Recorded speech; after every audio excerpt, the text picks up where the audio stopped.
When you look past the automotive aisle, you realize that the worker in the blue vest isn't an isolated phenomenon.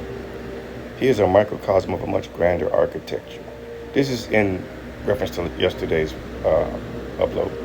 Everywhere you look, human beings are actively auditioning for a uniform to wear, a flag to wave, and a collective to anchor their identity to. To understand the full scope of how these tribes shape culture, you have to look at the pillars that hold society together. In cultural philosophy, these are known as the seven mountains of influence.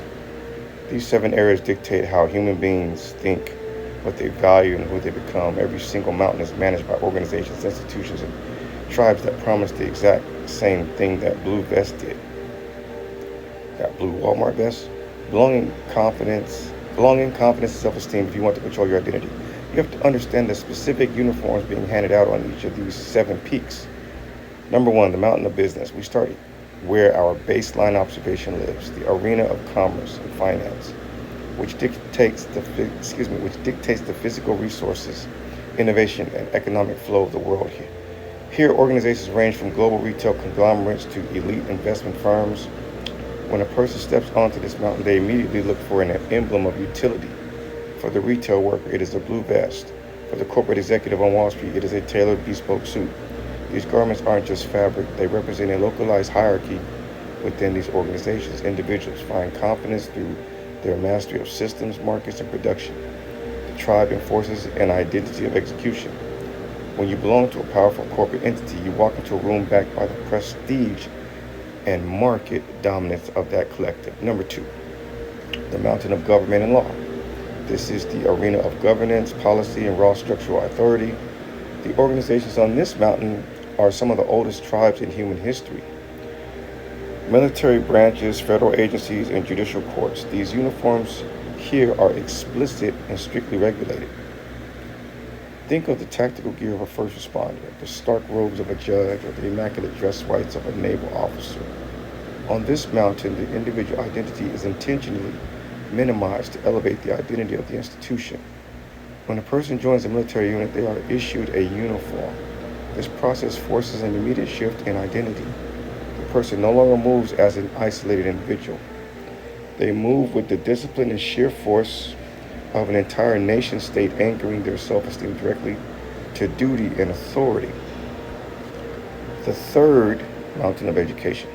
The third peak controls the mind, the transmission of knowledge, and the certification of truth. This mountain is occupied by universities, research institutions, and academies. The organizations here build their tribes around intellectual heritage and institutional legacy. The uniform might be a lab coat, a university letterman jacket, or academic regalia. When someone aligns themselves with an elite institution, they absorb its history. An academic walking across a campus carries themselves with a distinct posture.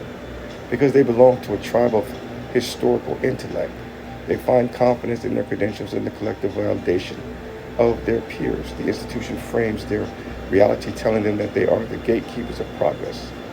4. The mountain of media. This arena encompasses the networks, publications, and digital platforms that dictate what the masses see, hear, and believe. It is the peak of mass communication. The tribes on this mountain are fast-paced and deeply tribal. Whether it is a traditional newsroom or an independent media network, the operators here wear an invisible uniform of cultural relevance.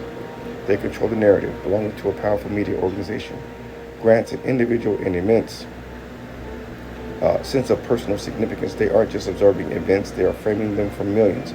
Their confidence is driven by proximity to breaking news, access to information, and the collective platform that amplifies their voice. 5. The mountain of arts and entertainment. This peak controls the imagination, the aesthetic, the storytelling, and the style of generation. It is the realm of film, fashion, music, and fine arts.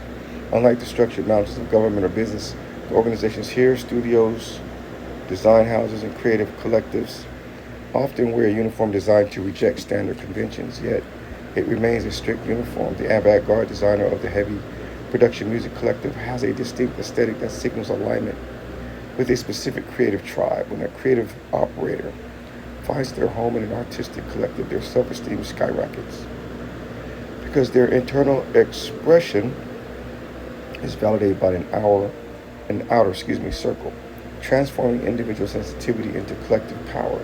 6. the mountain of religion and faith. This arena deals directly with ultimate meaning, morality, worldview, and spiritual alignment. The organizations here include faith, communities, and philosophical institutions. The symbols and garments of this mountain are explicitly designed to represent transcendental belonging, whether it is traditional head coverings or the shared aesthetic of a community. Focus the fellowship. The physical markers denote an alignment of heart and mind. On this mountain, the psychological transformation is profound. The individual views themselves as part of an eternal family or a grand design.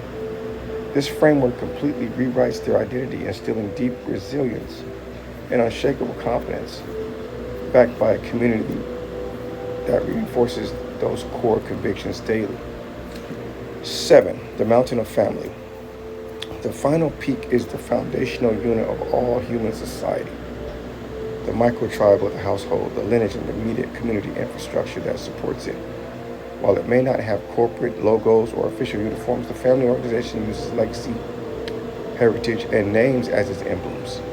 A family crest or a shared surname acts as the physical anchor. When a person belongs to a healthy, driven, and unified family structure, they possess an inherent armor against the world.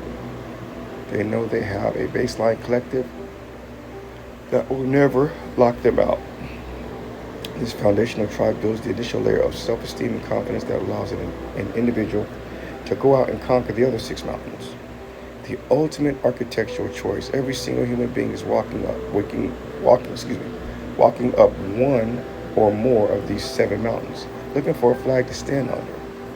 We are hardwired to seek these structures because a life without a tribe is a life without architecture. It is a fragile, drifting existence. But here is the trap that catches 99% of the world. Most people let these mountains hand them a uniform by default. They accept whatever vest, suit, or identity is convenient without ever questioning the standard it enforces. They become passive participants in someone else's grand design. The supereminent mindset is about turning that dynamic on its head. We recognize the power of institutional identity, but we choose total internal authority. We don't wait for a mountain to define us. We build our own inner circle, an exclusive tribe of independent operators who demand an elite standard of excellence in every arena of life. When you look at these 7 mountains, look at them with the eyes of a builder, not a servant. Know who you are before you ever step onto the peak. Secure your identity. Find your circle. Hold the standard. Stay driven. Stay super eminent.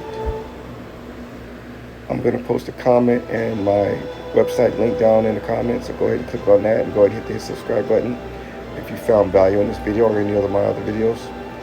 And until next time, peace.